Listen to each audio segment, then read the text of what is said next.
of the Montana Music am I Summit. One last time, I would like to thank our should be, sponsors, Open Range Entertainment, Trail 1033, First Interstate Bank, Old Beck DFW Post 209, Destination Missoula, and if you haven't filled out that survey I've been talking about for 2 days, please fill out the survey and put it in right up there in the wicker basket. That's how we get our cheers. money. KBGA, the Summit Let's make sure Series, it's Rodell Dalton, thank you. Okay. No team in the room, thank you, Rodell. Rocky Nerdy's Trailhead, do the show University with of Dennis. Montana, and of course the Entertainment Management Program. I'm very excited about this last session. Somebody put ass. So I'm going to introduce you to Eric Manigold, and he'll take it from there. Thank you so much.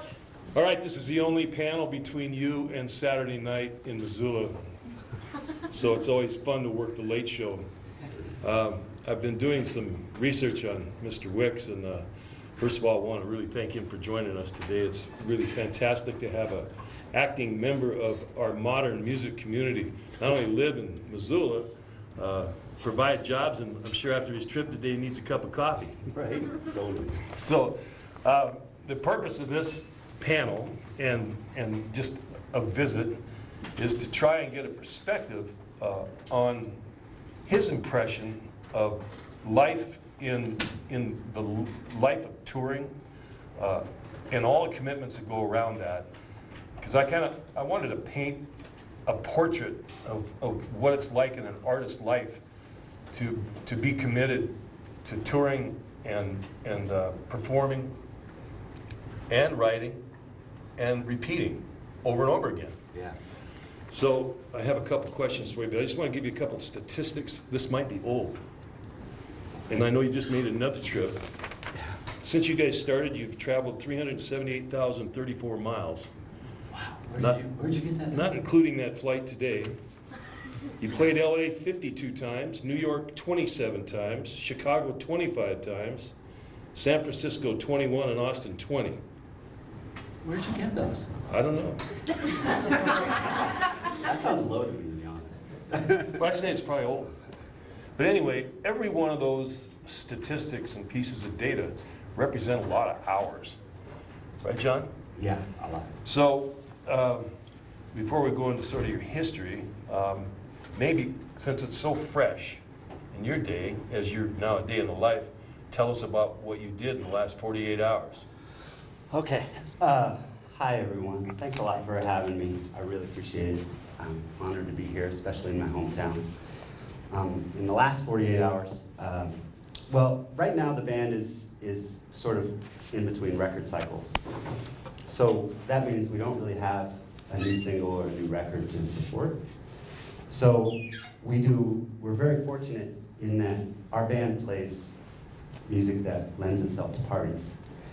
If I were in a metal band or a thrash band or something, I probably wouldn't be as lucky as I am, because in these off times, we're able to do corporate gigs and things like that, and just one-off shows, fly dates, and make some money while we're trying to write another record.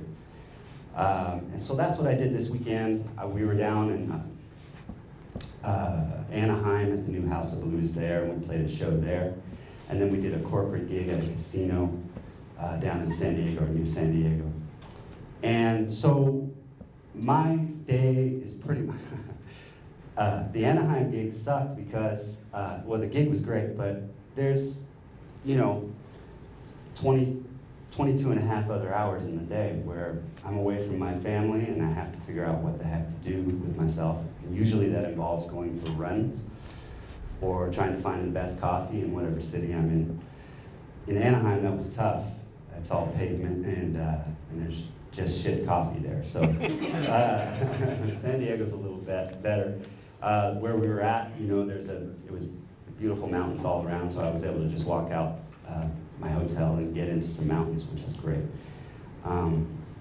The reason I do that, honestly, is and I do it consistently, is that I tell everyone I have the easiest gig in the world. It literally is.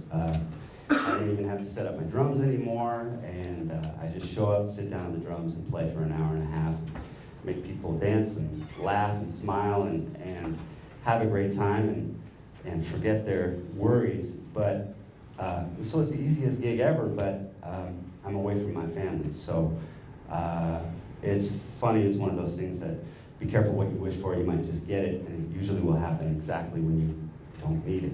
And all of this happened right when my kids were born. And I have twin girls who are now 9 years old, and so I don't mean to sound woe is me, but that's what I do for 22 and a half hours, is try to take that longing away and then go have a blast on the gig. And yeah, that's kind of been the last 48 hours. Yeah. A lot of time on planes and airports. Well, I don't know if you guys know this. He's an ultra marathoner, which is a remarkable turn, a physical turn in someone's life. But when you're on the road, there's just so much time. You're just waiting all the time. Waiting is what kills people. And I mean, with our esteemed guest here, who's worked with Pearl Jam all these years, waiting is the hardest thing to manage. And of course, the food is bad, waiting's bad. But I wanted you just to reflect a little bit on that moment you decided, I'm gonna buy a Vitamix and kind of get healthy and start running. What prompted that, John? Well, I guess what prompted that is sort of growing up as a jazz musician early on. All I ever wanted to be was a jazz musician, and it became sort of a cliche that jazz musicians were drug addicts. And the more and more I played and toured, and I started to see that the main reason that was the case is just out of boredom, frankly. Early on, right out of college, I did tours, bus tours with tribute big bands, like the Duke Ellington tribute big band, Glenn Miller tribute band. And a lot of those guys that are in that band were, older guys. I was the youngest guy in the group. A lot of them had drug problems, and talking with them and seeing them, a lot of that was that 22 hours a day that they had to deal with, just straight up boredom or being on a bus overnight. And a lot of the drug problems that we hear about was just straight up out of boredom. And so as I started to tour more and more and more and more and more, and I saw that I was, eating at Jack in the Box at 2 in the morning and like gaining a ton of weight, my children were born, and I had crazy high blood pressure, and I couldn't walk up a flight of stairs without being out of breath. And so I realized, well, I better make a switch now. I'm not getting any younger. So just as a way to get my daughters to sleep, I would take them in the double bob baby carriage down to Playa del Rey, and I would run with them because they would sleep really well in that baby carriage. So I started to do that. Then I started to realize I was liking it more and more. And then I read Rich Roll's book called Finding Ultra. And he was very much in the same situation I was, where he hated vegetables. And I still, honestly, don't eat vegetables. I just have to use the Vitamix. And so I took his advice and bought a Vitamix, and it really, literally changed my life. Dropped all the weight. My blood pressure went back down to normal. And then, lo and behold, I found out that I really liked running long distances. And not only did it change my life for the better in that way, but it also made me a better drummer. I realized that I was really out of shape, and as much as I didn't want to combine sports and music, or art and music, the truth of it is we're athletes as drummers. And I read a study with Clem Burke, the drummer for Blondie, where they hooked up this VO2 max thing and a bunch of electrodes to him, and they realized that a rock drummer during a set puts out the same amount of energy as a professional soccer player does. And that sort of struck me. I was like, oh boy, I better get it together. And this really helped me a lot, especially when I started to play more rock music in larger venues where you're having to be more animated when you play, you're hitting harder, sweating more. And so that really, it changed me and helped me a lot. Yeah, good for you, man. Kind of in your music, going back a little bit. One thing I read is your love, because your band is a 60s neo-funk, really great band. Your rhythm section is great. and you don't have a guitar. And I thought, well, one of the things that's kind of cool is that you worked with one of the best B3 players around in Seattle. I live out there, and Yeah. guys they're crazy good. But it must have influenced you a little bit. And I want to know how much do you put into the songwriting process? Do you guys ever start with just a rhythm track that you lay down and then try to figure out chords around it and then do lyrics? You want to talk about that process a little bit because you're in it now. Sure. I think my band's a little bit of an oddity in that a lot of us were studio musicians before we came together as a band. So when I was in LA, it was my goal to play sessions. And it took about 2 years for the phone to ring, but eventually it did. And it sort of snowballed. But during that time, I realized that I needed to learn how to record and write myself because, frankly, that's where the money is. And so I taught myself Pro Tools. I had studied some piano in college and sort of just started diving in with both feet. Our band, like I say, is an oddity because all the guys were session musicians. So we never rehearse and we never write together. So the only time we're in a room together is when we're on stage, to be honest. And it's not exactly what I would consider to be ideal. I would much rather have a lot more spontaneity and be in a room with them and bouncing things off. But frankly, none of us have the patience to do that. We're better off on our own rigs at home where we're sitting there and we record ideas and email them back and forth and add to them or critique each other's work and say, yeah, that's a winner. No, that's not so much. And it works well for us. It's not the most personable way to make music, obviously, and it can feel a little sterile at times, but it works. And so, that's pretty much how the writing process. Do you guys all read? Some of us better than others. So we read. It's funny that you asked that because both as a warm-up yesterday, our bass player was teaching himself to read with some app on his phone, and so he's working on it. But some of us a little bit better than others. And lots of different musical tastes to do this. You know, your lead singer, she's a metalhead. It's like she's a hard rocker. Yeah, I heard that. Yeah. And so you've got that. You've got Fitz, who I don't know who your main writer is because I couldn't find the credits. Right. But if you collaborate as songwriters in the band, we have some great industry people here who, Joe and the guys from Media Horse, we had a session about splits and how that can really affect the relationships with the band. Right. And how do you guys handle that with your group? Well, it's timely that you're asking that. And I should read. Yeah, I should sure. just go back a little bit. Splits are, say, we're all in a band, and somebody writes a song. Either one person's going to get the credit, or you use a little bit more democratic style, and you split all the profits that you can. So that's what we're talking Right. about. Splits is you say, here's $1. You're going to get 5 cents. You get this, but you got to establish that before songs are released, because with music supervisors, they got to have a clean song before they get it, right, John? Yeah, it's especially important right now because there's really only 2 avenues to make money in the music industry, and that's either touring or licensing. So, especially as a drummer, we've all, drummers have the roughest time getting publishing splits because traditionally they never did. Even though a drum beat can spur on an entire song, usually the drummer was left out because it wasn't a harmonic or a lyric or a melodic idea. So I had to fight very, very hard for the splits that I do get. We came to an agreement in our band that the core writers of a song,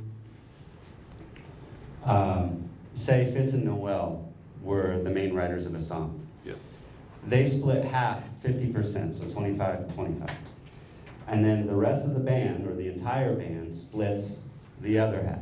So we each get, there's 6 of us, so we each get 8.3% of that other half. Right. To us, that made sense because we're busting our ass on the road. And those songs would not be a success without us busting our ass on the road. And hitting all of the radio markets repeatedly, as you mentioned earlier. All of those cities that you mentioned were radio markets. And what people seem to forget is that radio still is king. I didn't want to believe that. I just didn't believe it. I teach students, kids, and I'm like, do you listen to the radio? No. You know, they listen to Spotify or whatever. The truth of the matter is, all of the touring is still based around radio markets, and that's why we hit them repeatedly. It's super, super important. So that's why it was important for us to at least be given a small piece of each song. For me as the drummer especially, I was like, man, not only am I out there on the road, but I'm sweating the most. Yeah. You know, and I'm like serving these songs that somebody else wrote, you know. So yeah, you better give me some dough. Good. Know? So if there's any drummers here, you know, it's a new age. Don't buy into that BS about drummers not being songwriters. The truth of the matter is, some of the best songwriters in the world are drummers first. And don't let anyone ever tell you that a drum beat is not worth publishing. It drives me nuts. And if they try to do that, tell them to F off. Because it's just not, that day is over, in my opinion. So yeah, you know, and it was a very tense situation there for a while. You know, we have a band lawyer that was mediating.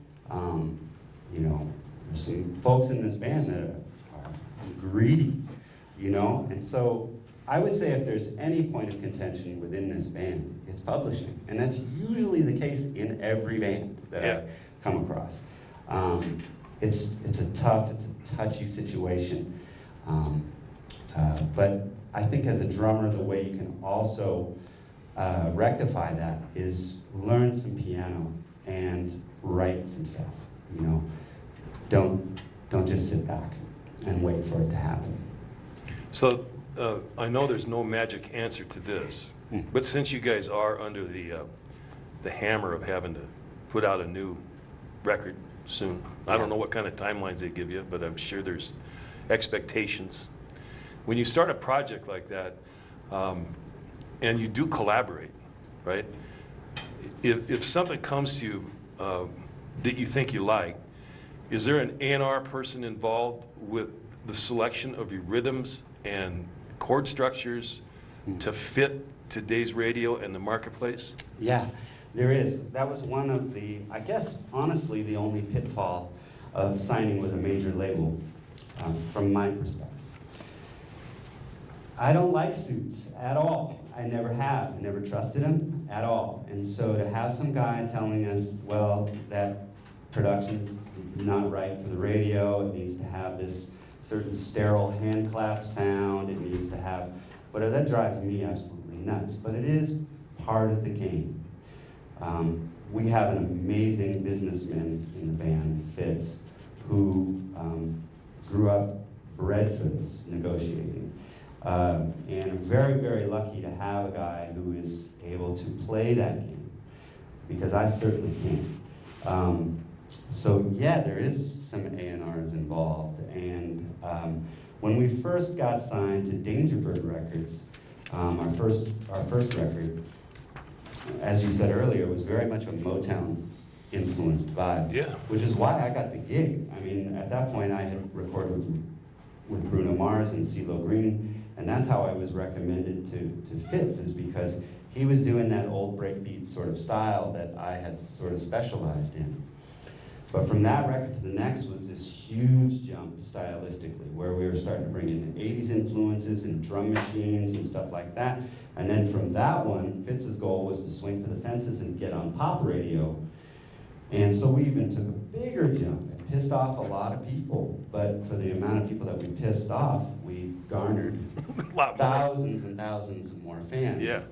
You know, I suffered a lot of punk rock guilt in that progression. Some guys that didn't, but for me personally, that was tough. And it still is tough. And that's what we're running into right now. Writing another record right now is, where do we go next? We already went about as pop and sugary as you can. So now it's like it's tough right now because we're trying to figure out where the heck we're gonna go. And I think we're starting to get a little bit of a line, a little bit of a compass, but yeah, it's tough. Sometimes you got to go back to where you came from. So I got to read couldn't something. agree with you more. I would love that. I love this thing about you I'm going to read. My obsessive research began back in the early 90s with hip-hop records and finding the origin of drum breaks that they contained. Records like De La Soul's 3 Feet High and Rising, Beastie Boys, Paul's Boutique, and Public Enemy, Nation of Millions were completely sample-laden. It kept me busy and broke for years trying to find out where each sample came from. And around that time, I was gigging several nights a week and met a Hammond player in Seattle and turned you on to a lot of great records. And so I was wondering about that, your sound of your drums, and I can hear auto-tune and different things. Do you guys think you'll go back to a more natural sound that the kit and the bass kind of really drive that rhythm in the kind of Motown, the Funk Brothers kind of feel? Some of those things I hear, but they're covered up sometimes with a little technology. I wonder just if you'd comment on that. I doubt we're going to go back to that, frankly. The reason being is when you're dealing with a major label and you're dealing with the personalities there, it's hard for them to get out of a very narrow scope of what is successful on radio. And they like to hear references to what they're currently hearing on the radio, unfortunately. So it's a delicate balance because for me personally, I'd rather flip it on its head and go completely the opposite direction of what we've previously done. But unfortunately, that doesn't really work, you know? So yeah, it's tough. It's tough. And so you're trying to constantly meet in the middle, and try to like incorporate all these different influences that you currently are having, that you really want to hear come out, and yet appease the folks who, because look, the whole reason we signed with a major label was that you have an enormous staff at your disposal. Like, when we were at Dangerbird, they worked their butts off for us, but they could only do so much. When you're on Atlantic or Electro, you have this whole team of radio people at your disposal, whole team of promo people. It just makes it so much easier, but they need to have their egos stroked as well so that they are feeling that they're a part of it and have an emotional connection to it so that they are going to spend the money to push your product. When you tour and you have to meet the social media requirements to be present, what time do you got to get up? What do you mean by social media requirements? I mean all the interviews you have to do with radio. Since you're gotcha. serving radio, right? You know, you get done playing it. You know, maybe by the time you get back to your room, it's 2 in the morning or whatever. Right. What time's the call sometimes? Yeah, you get up? usually honestly we have it pretty easy. Usually any phoner interviews usually happen, in the morning. Depending on where you're at and where the radio station is at and time zone differences and that kind of thing. That's usually like the biggest, if there's an inconvenience, that's usually it. And it's not really, And then there's always a meet and greet, usually, especially if there's a radio station sponsoring the event, the concert, or if we're doing a corporate event, you usually want to, shake hands with the folks that brought you there. Which again, is really just not that big of a deal. So in general, it's pretty lax. So in the politics of the band, which are very, now you live up here, so you have to commute when you get together. It's kind of on demand by gig, right? Or by recording session. So I told them we weren't going to go too deep into anything about drumming specifically, but I kind of fascinated with the leadership structure in the band. And there's a lot of great documentaries with different people and interviews. I just watched one with John Mellencamp the other night. He goes, "No, I make the rules, and the rules stop here."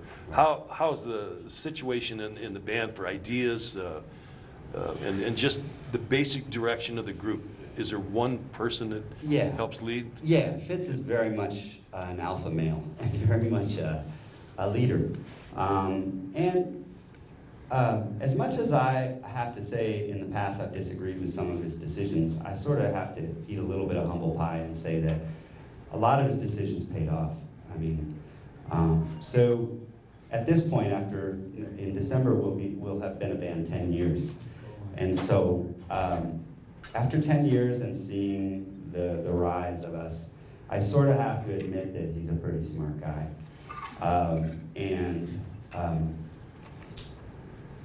But yeah, as far as the democracy of it, I think I've come to the realization that there's a time for democracy and there's a time where it gets in the way.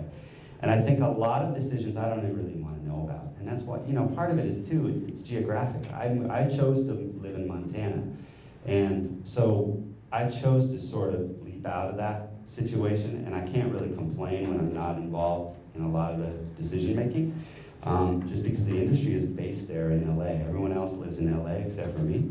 So I can't really complain about it. I get to live here, So I sort of opted out of a lot of that stuff. The only time I've ever chimed in and felt like I needed to chime in was when our songs were being pitched for commercials that I didn't really agree with. Products that I didn't really want to represent. I didn't want to have them my face associated with products. So that's when I would definitely put up a fight. But that's really about the only time it's become an issue for me. Well, you ought to get a round of applause for being together 10 years. Yeah. So that's quite a accomplishment. It is. It is really These something. days, that's quite a bit. It's really, yeah. so I want to have you discuss, not only you're a professional businessman in music, Yeah. but you decided to, after a really great career as a barista out in Washington, start your own coffee company. Yeah. Got some employees? How many people do you employ? We got 18 employees now. That's awesome. Yeah. So tell me about the genesis of you wanting to do your own coffee stand here and the Yeah. pastries you have, et cetera. Yeah, I love coffee. A lot. I grew up in Seattle, and I was better known as a barista in Seattle than as a drummer, and very begrudgingly. But being a barista paid my bills for 17 years. And I came to the realization that also working in cafes provided me a social outlet that I normally wouldn't have because I wanted to spend all my time in a practice room by myself. So working those morning shifts, I became the master of the 30-second conversation with all the customers that came through, but I enjoyed it. It was still like being on stage. But I really started to realize I enjoyed the craft of making coffee. But it still pissed me off that I was better known as a barista. So eventually, my wife and I made the move to LA and made that leap of faith so that I could try to make it as a session musician. And that's, when we moved the first 2 years in LA, I was still working coffee, begrudgingly. And then, but then after drums finally started paying the bills, I realized I kind of missed coffee, and I really liked it. And so when we moved back here, I missed it, and I realized that there wasn't the social environment that I had in the 90s in Seattle at the cafes I was working at. It didn't exist here. I wanted to provide that hang, that social center, and also provide a higher level of coffee that we had available. So that was sort of the genesis for me opening the first cafe out on South Avenue. And then I wanted to get into the roasting game, and the city of Missoula wouldn't let me put a roaster in over there on South Avenue. So I started to look around at spaces, and the space on Broadway popped up, and it was cheap. So heck yeah, and it was zoned properly, and I could put in put in a roaster over there. And originally I was just gonna put in the roaster and call it good, but then I was like, why wouldn't I open a second location there? Because it's a great thoroughfare, and I'm glad I did, because it's really hit the ground running. So that was the genesis for that. Just wanting to be in the roasting game and have that control was the reason. I swear that's not me. Anyway, back to the show. Anyways, that was the reason for the coffee, and I love it, and it's also, for me, I can't see, I'm getting to an age now where I can't see myself touring for that much longer, and I sort of needed an act two, and so coffee for me provides a very attractive act two for when I get off the road, and all of us in the band and Fits in the Tantrums, none of us are kids, none of us are in our 20s, you know, surfing on couches or whatever, or comfortable doing that. So I think the touring thing, we all see sort of a light at the end of the tunnel, and coffee gives me that act two when I'm done touring. When I don't know what the background was, but I'm going to just ask this: why Missoula? Oh, How yeah. did you find it? What? Yeah, my wife was born and raised here. Oh, okay. Yeah. My wife and I just celebrated our anniversary. We've been together 22 years. Congratulations. And, thank you. Thanks.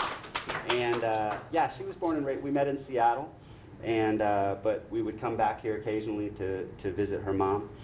And I fell in love with it. Jenna always wanted to move back here eventually. And so the main thing that happened was we were still living in LA and hustling. Fits in the Tantrums was just starting to sort of show signs that it was going to be successful. And but one day my daughter Ruby shut her finger in. She was 2 years old, and she shut her finger in the shower hinge of a shower door. And we got in the car and we're trying to get to the emergency room because it looked like it was severed. And it was 3:30 in the afternoon in LA, and I couldn't get to the emergency room because of traffic. And I'm freaking out. My wife's telling me to chill out because I'm making the situation worse with my daughters, and I'm just sweating, and I couldn't believe that I was in a city where I couldn't get to a hospital. And that was sort of it for me. I was already sick of it. And I was like, that's it, we're moving to Missoula. And she was like, cool, you know, so, but it was that, at that moment with the band, it could have gone either way. It could have flopped, or it could have been really successful. And I figured if it flops, at least we'll land in Missoula, where my dollar goes a lot further. I wouldn't be in a huge $3,000 a month mortgage.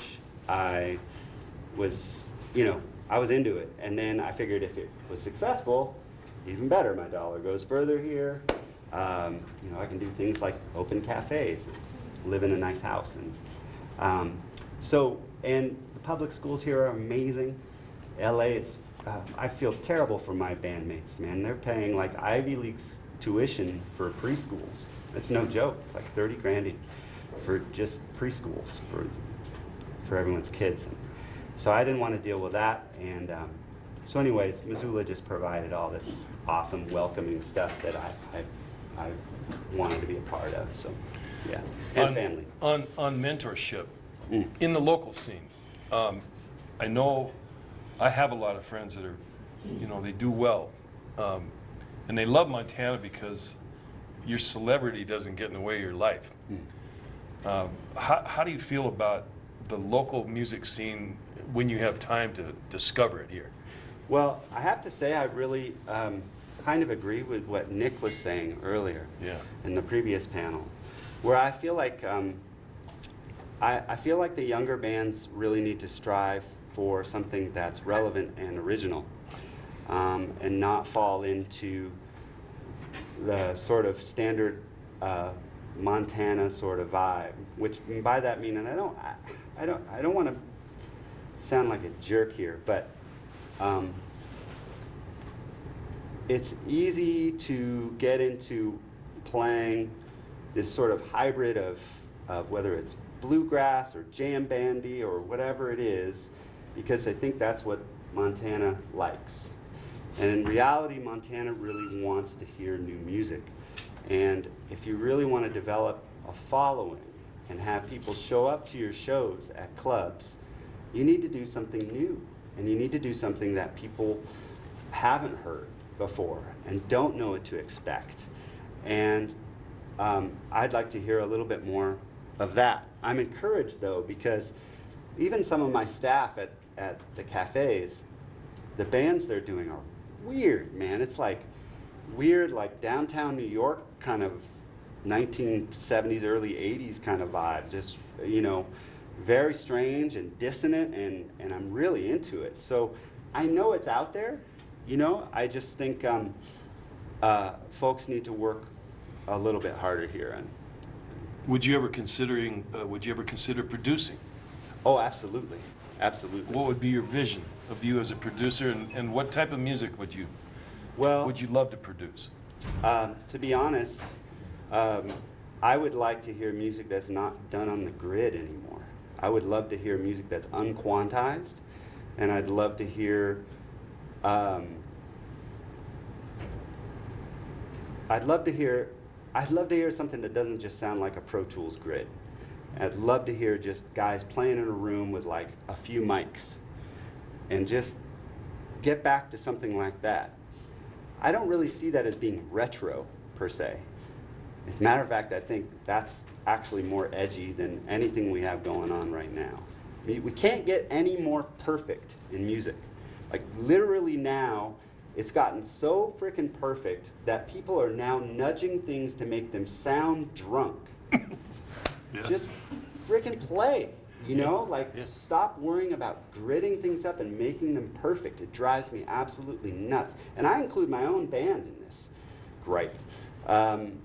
It drives me nuts. So if I were a producer, honestly, I'd be looking for something more like that, or be pushing, you know, to try to have something.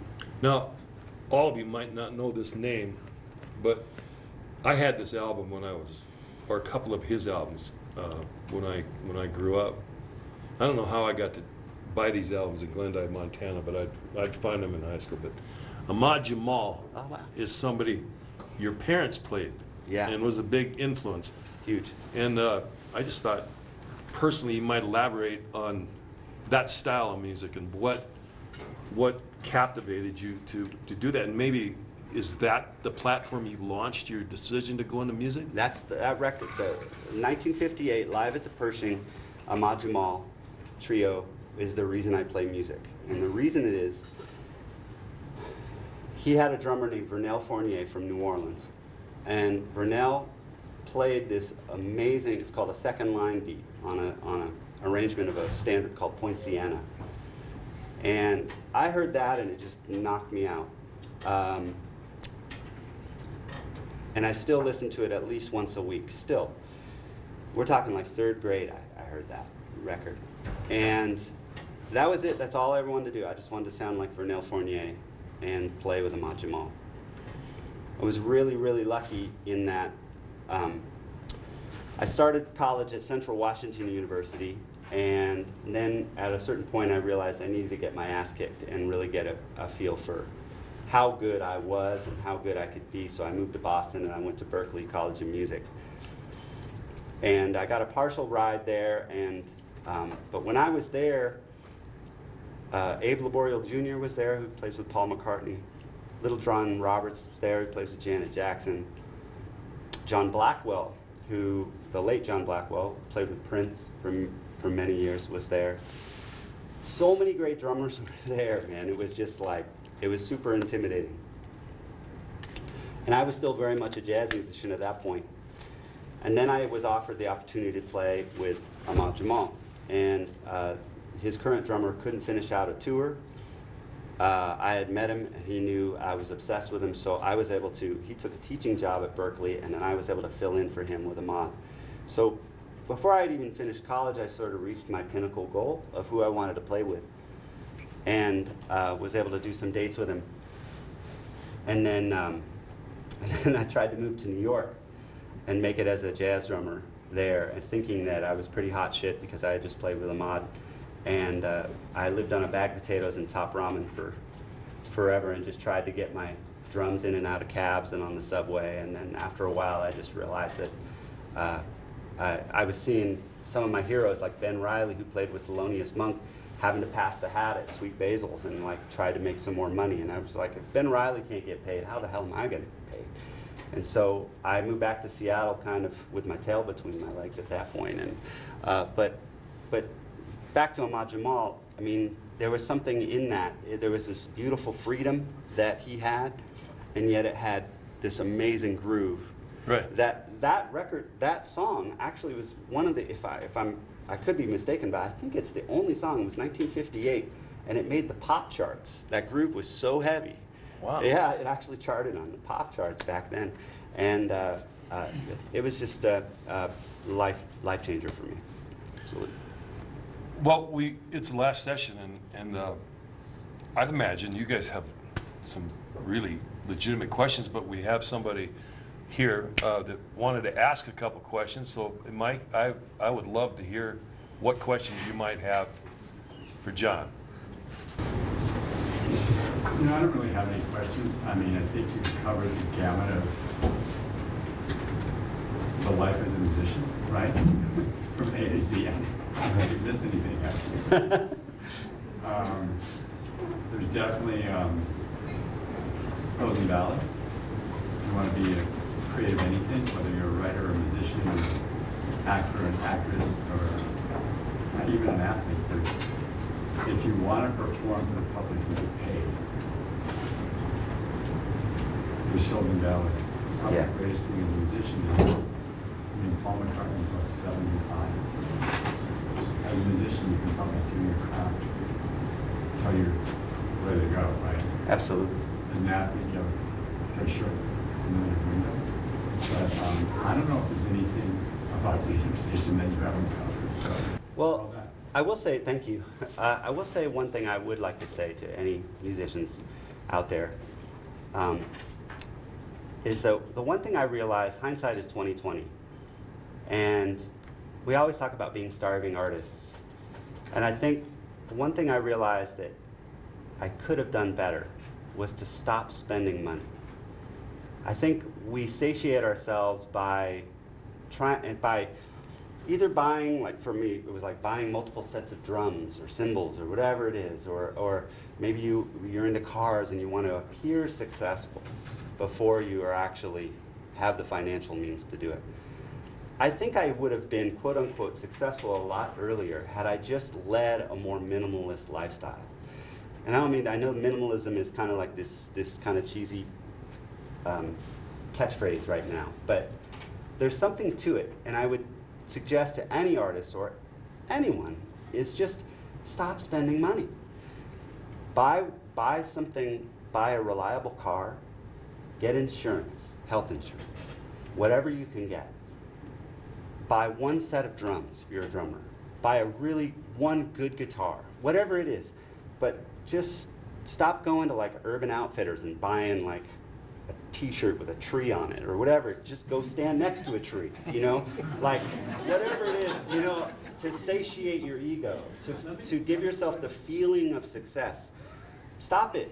Just stop spending money and you're going to attain that so much faster.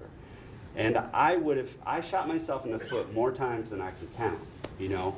And it wasn't until kids entered the picture where I finally made that tectonic shift mentally, where I was like, what the am I doing? I have these kids now that are dependent on me. You know, stop spending money. And anyways, I think that was one thing I wanted to convey before I left. Let me put it a different way. I've traveled with the biggest superstars on the planet, not me, but Michael Jackson, on and on. The one thing I've learned, okay, and it's interesting for me to hear your story, okay, because you went to Boston, you hung out with the most talented people on the planet. You went to New York, you went to LA, but at the end of the day, you and your wife ended up back at your roots, okay? And when You're on the cover of Time magazine. What else in this story? So I was with a musician one time, okay, and run a baseball game, and it's gonna be real funny, but a baseball game, okay, and we go to the bathroom, to go to the bathroom, right? And there's a couple of guys standing there going, "Hey, so and so, let me see your dick, right? I know you got but this is what you have to deal with as a celebrity, okay? And if you don't have a landing pad, okay? If you don't have roots, okay? Whether it's family or kids or whatever, okay? And I've literally witnessed this for the 40 years I've been in the business, okay? If you don't have a real landing pad of family or roots or something, you're probably gonna end up, and here's your landing pad, okay? Probably drugs, alcohol, women, gambling, all of the above. It's gonna be something really, really bad. So, as you go through this process, you can clearly see your life, okay? When it got to be crazy, okay, what did you do? You went back to your roots. You had your kids, okay? It will be very difficult to deal with fame and fortune and money, okay, if you get too far away from your roots. That's right. And I will also just add, that's well put, and I would also just add that it was necessary for me to move to those cities. Those were all leaps of faith. You have to. You have to engage, you have to check in there. Absolutely, and Hotel California, you can check out, but you can never right. really reach. But the degrees of separation between me and somebody that could make a difference in my career was so much fewer in LA than it was in Seattle. I was tired of playing $50 gigs. I was tired of doing that. So I made that leap of faith. But prior to making that leap of faith, I spent 10,000 hours in a practice room playing with a metronome, so that I knew when I got to the session scene, I was ready, because that's what it's about, playing with good time. You know, I played 10 billion gigs before I moved to LA to do that, so I could hit the ground running. But the one thing I realized about living there is that priorities are way out of whack. And that facade that I spoke of earlier when I was speaking about minimalism is tenfold there. The appearance is everything, right? And that's not something I wanted to be a part of at all. And that's why I moved back here. There's an occasional, like as the drummer, no one knows who the fuck I am back here. I'm like the most anonymous guy in the band. Half the time, like I see shots from crowd, you can't even see me. But occasionally there'll be like a drummer dude. It's like, dude, you know, let's talk drums or whatever. But occasionally there'll be like a weird, you know, kind of odd tension between me and a fan. But it's always gone as soon as I give them a hug. And they realize, oh wait, this person's just a normal person. And it's kind of a letdown. They're like, oh, really? It's you just that guy? I'm like, yeah, that's it. So I guess that's my way of saying focus on what's real and not that weird, that weird tension between you and somebody else is gone as soon as they realize you're a human being. So just focus on what's real, which is, like he said earlier, family, things like that, but also just focus on your craft. Practice, practice, practice, practice, practice. All I want to do is practice. Right now, as soon as I get home, I'm going to go practice with my daughter, Betty. That's it. You know, and that's all the time. I'd much rather even be in a practice room than on stage. I know that sounds crazy, but if that's your priority, and you spend time practicing your instrument, that energy and that enthusiasm that you have for your art makes the phone ring. And I don't mean to sound new agey, but get into whatever it is you're doing, get into it. So much so that you are just buzzing with that energy. Whenever I was starving in LA, I went to the practice room. As soon as I came out, went around and interacted with people, I was enthusiastic because I'm working my ass off on something and learning something new. And that energy, immediately the phone would ring. Oh, Wix is fun, Wix is cool, Wix has got this new thing he's working on, whatever. But it's even just an unspoken energy that I swear to God happens. You put it out into the universe, and I don't mean to sound like a hippie, but you're putting it out in the universe, and it just comes back to you. And the phone rings. That was the most important thing I learned when I was living in LA, is concentrate on what's real, and that's practicing my instrument. Before we open up for questions, I have to steal this from Dan Rather because I watch him on Access TV all the time. What's the one question I didn't ask you that you wished I would have?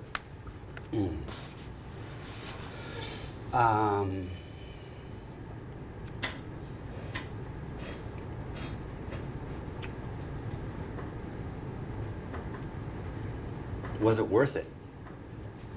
Great question. Uh, Yes. Everything. I have absolutely zero regrets in my life.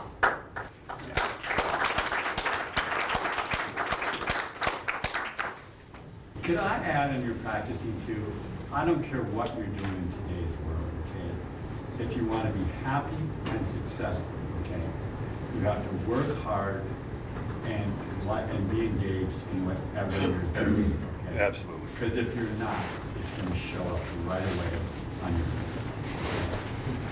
and work hard, practice, get better, think, and throw away your fucking television because that's just a waste of time. Do what Well, you- we got about 7 minutes. So, Tim, John, I pre-cleared a question with you before you went out there, but I'm not gonna talk about that because it's boring public and shit. So I was gonna ask John about the Music Modernization Act that we should have talked about yesterday when we were doing this licensing panel. I'm just gonna mention it now that people in the program should be asking their professors and teachers and colleagues, other students about this bill that just got passed, that the president just signed it. It's a big deal for, mostly for songwriters, publishers, and producers. But John, I wanted to ask you a better question than that.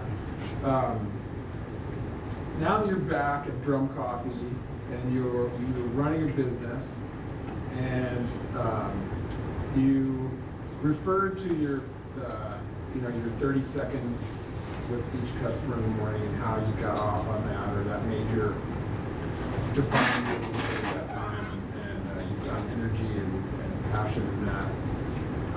Now that you're back to coffee when you're here in Missoula, balancing that with your professional musician stuff, do you get a chance to make coffee still? Oh, yeah. And do you, balancing that with being the boss and you and Jenna like running the business, do you still get that same buzz, I guess? But, Yeah, that's a great question, man. Yeah, I just pulled a shift the other day. I get the same rush from being behind an espresso bar that I do, or running a roast that I do being on stage. With roasting, you could screw it up at any moment. It's like a tight wire. So it's exciting, and it's an art form as well. So yeah, I get that same rush out of doing that. As far as being behind the bar, like I say, I'm not a very social person unless I'm forced to be. And once I'm in it, I can have a blast. But I'd much rather be alone in a practice room. But yeah, so when I get into, it's still providing me that social outlet where I get to meet people and work in that muscle that I normally wouldn't work if it weren't for that. So yeah, I try to pull as many shifts as I can, or at least show up and help out for a while, you know. The other thing it does for me, it allows me, most of the employees that I have are artistically oriented in some way or another. And the one thing I learned in Seattle from working in coffee is that it was an excellent promotional opportunity. Whereas when I was making people drinks, I was giving them a drink and a flyer for my steady gig every Monday night. So I see like my employees doing the same thing, you know, which makes me just burst with happiness. I love it. You know, I hear them talking about their gigs or their paintings or whatever they're doing, pottery or whatever it is, and yeah, man, I love it. I love it, and I actually I look forward to having that as more of the main focus, you know, down the road. When you make a hire, is that one of the first things you ask people when you do for a creative outlet, or No. does it kind of happen that way? No, you know, when I worked at this great cafe in Seattle, where part of the application procedure was you had to do an art project.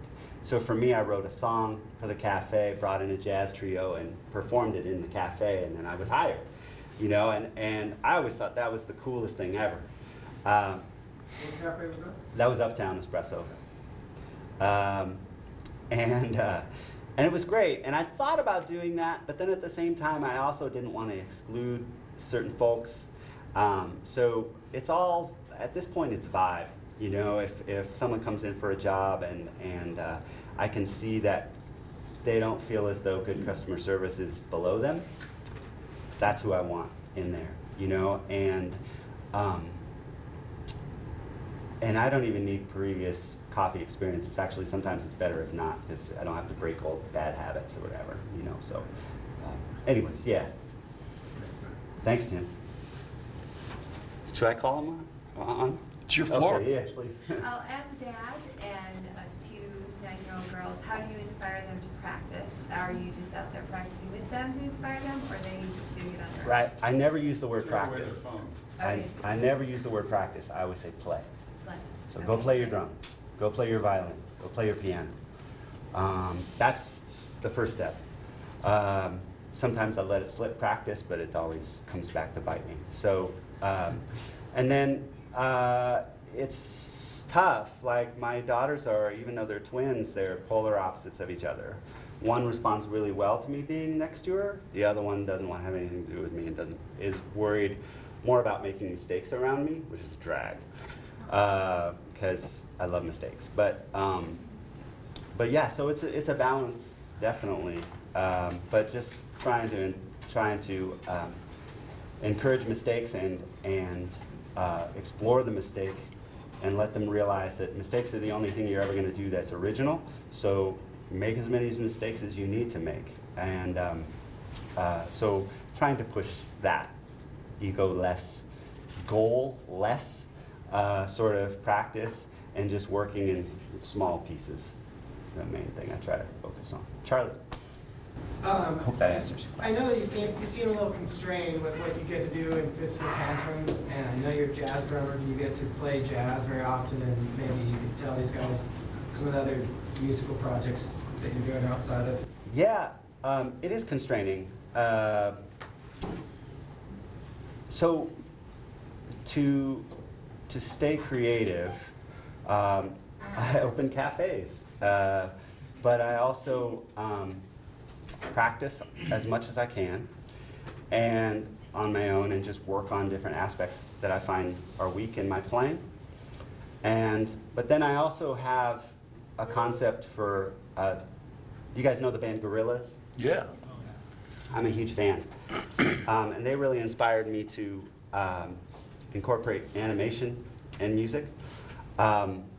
And so what I'm trying to do now is do both a cartoon for Adult Swim and combine it with music and pitch it to them for that. I've done some pieces for, you guys, if you ever watch Adult Swim at night, there's those interim little black and white phrases or whatever, funny things that they do in between commercial breaks and stuff.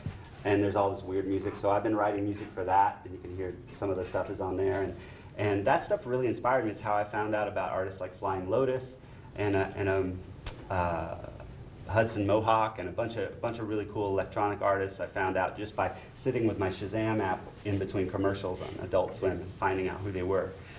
So that inspired me to do that, and then now I want to take it a step further, and I have like a concept for a cartoon that also incorporates the music, sort of similar to Gorillaz. And then just last week, as you know, I got to record with Jeff Ament, who is just fantastic, just doing, again, just some kind of goal-less, just fun music that we both just want to like play. But doing that kind of stuff, just for the sake of doing it and exercising that aspect of my brain, and trying to get out of the box. It's very difficult when you play 7 nights a week for 10 years with a band.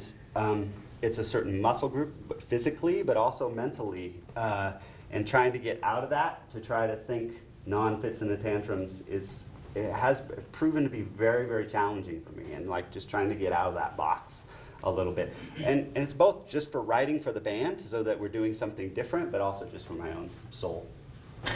Yeah. Yeah, so earlier you kind of pushed back on the perception of the starving artist a little bit. And there's another archetype or whatever that really bothers me as I think about taking the leap, entering the world of the artist, and that's the selfish artist. You know, you talk about all the time that you need to take practicing, Right. but also you hear relationships are really important to success. So could you talk about that a little bit? Yeah, that's such a good question, man. I'm really glad you asked it. I don't really believe there's such thing as a selfish artist. I think in order to, I mean, there's that whole Gladwellian, Malcolm Gladwell thing about doing 10,000 hours of practice to be a master of anything, right? There's some truth to it. There really is. Like, I honestly believe that if you really want to do something, you have to be that myopic about it. And I definitely put myself, I don't consider myself a master, but I definitely put myself in that realm of, and it was very hard on my wife and I for a while. You know, prior to us being married, just in the dating stage, I used to say, I kind of hesitate to say it this way, but I used to say it would be very hard for somebody to take a backseat to a set of drums, right? In retrospect, I think that was kind of an immature way of saying that. I think it's a very, there are simple life things like going to a movie with somebody or having a conversation that's focused without me being somewhere else mentally. Those are skills that I needed to learn, and thankfully I had somebody with me that was willing to take that ride with me. And I think that's, I honestly, and I say this, I'll try not to cry when I say it, but I owe everything to my wife in retrospect. Like, and that's not taking anything away from her and her drive and her ambition, but she was able to challenge me and support me at the same time. And we definitely butted heads, and we were definitely fighting for attention and that kind of thing. And I was, you know, definitely not the easiest person to live with at times, but it's definitely possible. But I don't use the word selfish. It's not selfish. It's what you love, and it's what you love to do. And she's never, ever in our entire 22 years called me selfish for doing it. And I think perhaps it's a search for that person. And maybe I'm just straight up lucky. I don't think so, though. I think you can feel when it's right, and if you have, frankly, a tough partner that's willing to starve with you, which she did, for, you know, I mean, honestly, man, we weren't really paying the bills with drums until 8 years ago, 7 years ago. You know, we've been together 22 years. So she stuck with me through all of that. So it's finding the right person, I think. But I certainly don't have a formula for finding the right person, you know? But I hope that helps answer your question. But I definitely would, let's get rid of that word selfish and get rid of the guilt that we put on ourselves for wanting to spend that much time with our art, I think. You mentioned relationships, okay, and working relationships. I've worked with, I don't know, 40% of the musicians that have ever toured the world, like, on some level, okay? I've never met a successful musician that wasn't really, really talented at what he did, that got where he was because of a relationship long term. Short term, you may get a gig, okay, or get somewhere with a relationship. It will very quickly end. It will be very short term if you don't have a real talent. Would you agree? I would agree with that. But that's Learn tough. your craft. That's tough because, I mean, I can't tell you, when I was working in Espresso, I can't tell you how many people came through the coffee line and said, so you play drums, huh? So what are you really gonna do? you know? You know, countless people Really good. came through that. And so I think it's not only having a tough partner, but being tough yourself. And there's that voice in your head that you can't get rid of that tells you this is the right thing for you to do. And if you don't have that little voice constantly telling you that, and I mean, literally, it's no, just keep going, keep going, keep going. My parents, my friends, everyone's telling me, what else are you gonna do? You know, how long are you gonna keep this up? I mean, it wasn't until my mid to late 30s before this finally started paying bills. So it takes that sort of resilience and a partner that shares that same faith and resilience. And I don't know, there's no silver bullet to say, yeah, you got what it takes, or to recognize that you have what it takes. You just have to keep doing it. I just didn't have a plan B. Hey, we're over time, but this nice lady Yeah. had one last question. Yeah. Let's have that be the last one. Thank you. I love how you answered his question. It's very refreshing just to talk to an artist who's successful and done great, and yet your family's so important to you. And you know that about what you talk about relationship. You can have a family and you can have relationships and still make it in music. I love that. My question on a practical level, living in Missoula, how much time do you get to be in Missoula and how much time are you on the road? I'm sure it varies, but do you get to be here for Christmas and birthdays? Right. Yes, that's a great question, and thanks. When we're on a record cycle, and when you have a hit song like, say, Hand Clap was for us, you're gone. There was years where I've been gone over 230 days of the year. And it's one of those things where at a certain point we were like, are we just afraid it's going to go away if we stop touring? Because we just kept going. We're like, we're just going to keep making that money, you know, and keep going, because if we stop, that song's going to go away and people aren't going to like us, you know? Or, you know, so yeah, there's years where it's been that level of being away, and then like right now, it's awesome. Like I would be just happy doing what we're doing, which is like a gig or two every 2 weeks where I fly out, I play for a corporate gig or whatever, but I'm older now, and that really appeals to me. I don't really need the satiating feedback from audiences every night.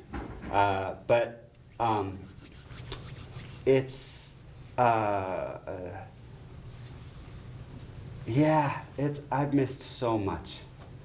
I've missed so many ballet performances, and I've missed school plays, and I've missed birthdays, and I've missed so much stuff.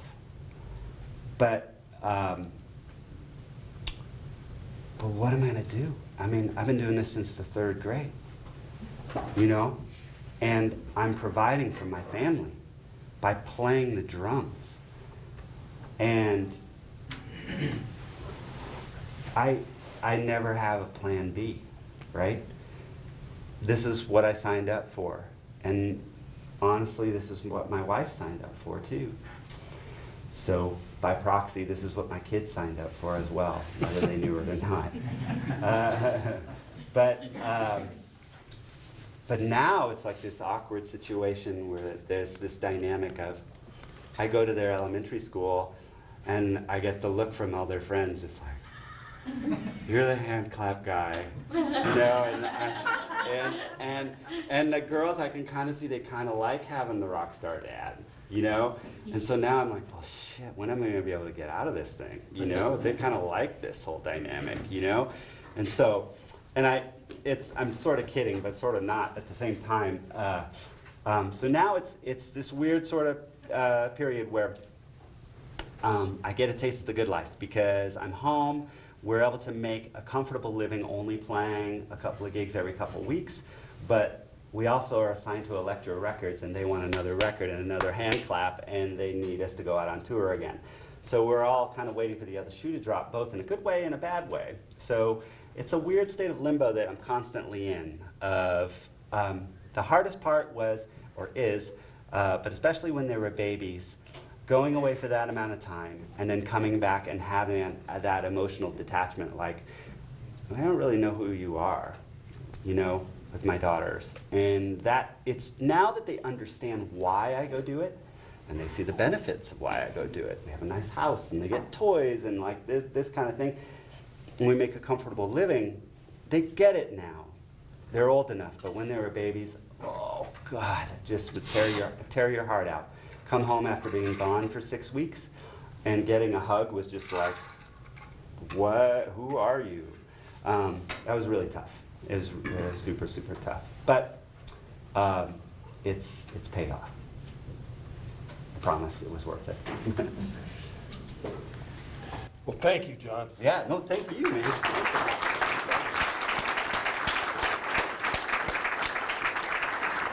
for having me. That was a Thank you for pleasure. coming.